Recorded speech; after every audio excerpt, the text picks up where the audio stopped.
3:30 વાગે પહેલી તારીખે ફરિયાદી સંજયભાઈ ચંદુભાઈ ઉર્ફે રાજુભાઈ બાવજીભાઈ સોલંકીના પુત્રનું અપહરણ જે થયેલું એમનું જ અપહરણ જે થયેલું એના અનુસંધાને એમની ફરિયાદ લઈ અને તપાસ ચાલુ કરેલી, જેમાં ગોંડલના ધારાસભ્ય શ્રી જયરાજસિંહ જાડેજાના પુત્ર, માજી ધારાસભ્ય જયરાજસિંહના પુત્ર ગણેશ જાડેજાનું નામ એફઆઈઆરમાં નોંધાયેલું છે અને એ સિવાય બીજા 10 માણસો અને 3 ગાડીઓ 4 વ્હીલ જે હતી એ અનુસંધાને અપહરણ કરી અને લઈ જઈ અને ત્યાં માર મારી અને પાછા મૂકી ગયેલા એ પ્રકારની ફરિયાદ દાખલ કરેલી છે. અને તપાસ દરમિયાન અમારી એસપી સાહેબની સૂચનાથી એ ડિવિઝન પીઆઈ, એલસીબી વગેરે આ સાથે કામમાં જોડાય અને ટેકનિકલ સર્વેલન્સ અને અમારા બાતમીદારો મારફતે જે કાંઈ માહિતી એકત્ર કરી અને અમે એમાં જે વાહનો આપણા નેત્રમ શાખાના અને એનો ઉપયોગ કરી અને વાહનો આઈડેન્ટિફાય કરવામાં આવેલા કે જે અપહરણમાં ઉપયોગમાં લીધા હતા.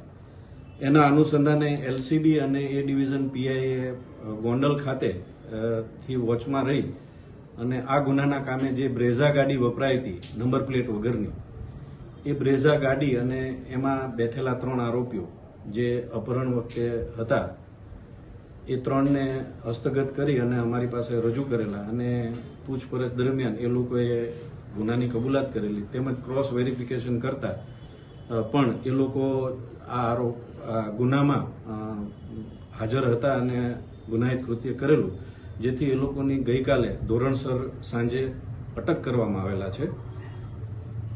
આરોપીઓના નામ છે? આરોપીઓમાં અતુલભાઈ સન ઓફ પ્રેમસાગર કિશનલાલ કઠેરિયા, જે જસદણનો છે, મૂળ યુપીનો છે, પણ એના ફાધર અહીંયા જસદણ ખાતે વર્ષોથી રહે છે અને આ પોતે જસદણમાં જ મોટો થયેલો છે, એટલે આમ ગુજરાતી છે પણ મૂળ યુપીના વતની છે. અને નંબર 2 ફૈઝલ ઉર્ફે પાવલી સન ઓફ હુસેનભાઈ જીવાભાઈ પરમાર, એ પણ જસદણ ખાટકી ચોકનો રહેવાસી છે અને જસદણનો છે.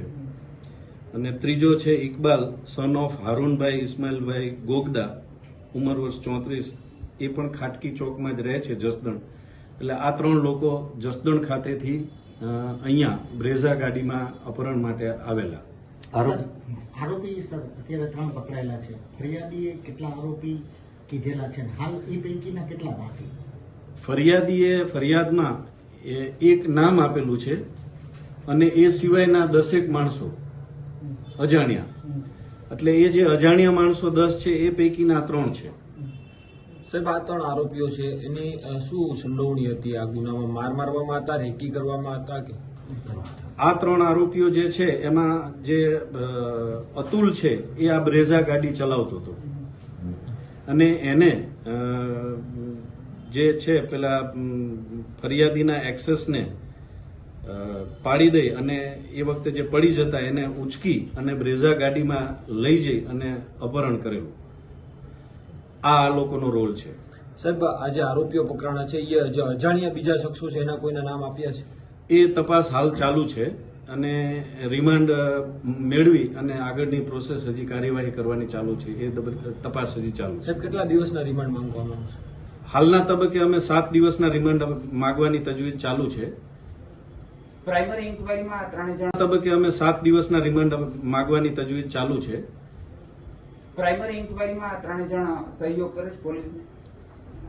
હા, એ લોકોએ એટલી કબૂલાત આપી છે કે સાહેબ અમે જસદણ, અમને જાણ કરવામાં આવી, અમે જસદણથી બ્રેઝા ગાડી લઈ અને અહીંયા આવેલા અને આ જે છે આરોપી ફરિયાદી એને બ્રેઝા ગાડીમાં નાખી અને લઈ ગયેલા જેતપુર ટોલ નાકાથી આગળ.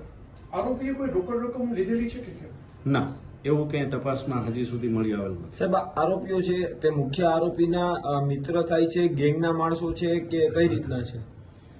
મુખ્ય આરોપી ના માણસ મારફતે આ લોકોને જાણ કરવામાં આવી છે. એ નામ અમે હાલ ડિક્લેર નહીં કરીએ કારણ કે અમારો હજી તપાસનો વિષય છે અને એ નામ આપીએ તો આરોપીઓ સચેત થઈ જાય કે ભાઈ એમનું નામ અજાણ્યા માણસો છે, બરોબર. એટલે એના મારફતે આ લોકોને જાણ કરવામાં આવી કે ભાઈ જુનાગઢ ખાતે આપણે જવાનું છે, માથાકૂટ થઈ છે અને જુનાગઢ ખાતે જવાનું છે. એટલે એ લોકો બ્રેઝા ગાડી લઈ અને જસદણથી અહીંયા આવેલા છે. સાહેબ હથિયારો કોઈ મળ્યા છે આરોપીઓ પાસેથી? કોઈ વાહન કબજે કરાયું છે? વાહન બ્રેઝા ગાડી એક કબજે કરવામાં આવેલી છે જે નંબર પ્લેટ વગરની છે અને એ આપણે જે ફૂટેજમાં પણ આપણે જોઈ શકીએ છીએ નેત્રમમાં એ જ ગાડી છે અને એમાં નંબર પ્લેટ કાઢી અને નંબર પ્લેટ અંદર મૂકેલી છે એ સાથે આપણે કબજે કરેલી છે. સાહેબ હથિયારો મળ્યા છે?